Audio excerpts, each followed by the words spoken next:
Ni Marcos daw, Sino ba naman ako? mga bossing, Isang naniniwala congressman na lamang natatakot ng na Manila. suko na daw po ang gobyerno o suko na daw po ang Pinag-aksayahan ng administrasyon. panahon Ayaw daw po ng ng impeachment Vice-Presidente. kasi talo na daw po. Gusto sana kaya Kasi na mainit hukay ang ni ulo Amy Marcos Diba? yung Kagaya ni pinagsasabi Joel niya. Chua, mainit din ang Administrasyong ulo, mga Marcos kababayan. Jr. na Mainit ibas- ang ulo ng Vice-Presidente. Na, Ito po sabi yung niya, mga nangunguna pinangunahan niya, mga sa kababayan. Kongreso. Nais no? ng administrasyong Kaya po nabubuo Marcos na yung mga ibasura na daw po yung confidential impeachment. Talaga lang, Kaya ha? po Ako nalalaman nga ho, na sa mga bayan bossing, ng wag nyo na lang Pilipino sabihin kay dalawang BBM, ha? bilyon yung Huwag nyo na lang hinihingi sabihin pondo kay ng, Pangulong Office of the Bongbong Vice Marcos na President. sabi ko to. O, di ba? Yung sabi ni Pangulo, Nabubuko po dahil dito na ayaw sa niya mga ng congressman impeachment. na to.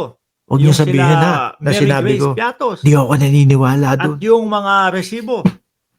Na wala pong Diyan mga sa mga cellphone pagkakakilanlan ninyo, doon sa diyan sa mga PSA. laptop nyo, kung saan nyo Birth man ako certificate, pinapanood, meron Marriage diyang certificate, icon na o kamay. Senomar, wala. Yung parang itataas mong gano'n, kulay pink yata Death kulay certificate, noon. wala din no, mga kababayan. Sikreto Sabi lang naman, natin to, okay ha. lang. Huwag nyo sasabihin Yung na mga galing kay ganung Mark mga Ramos. ganung aliases. Hindi ho ako Kaya lang, naniniwala doon sa kailangan mong sinabi ng patunayan Pangulo o kailangan mong may hiwalay na na ayaw niya envelope ng para ipaliwanag impeachment. kung ho.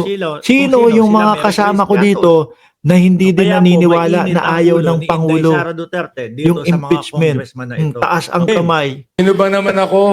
Ako ho naniniwala, mga Isang kababayan. congressman lamang ng Manila. Nandiyan.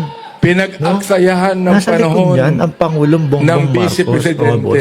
Huwag niyo sabihin kay Pangulo, ha? Kasi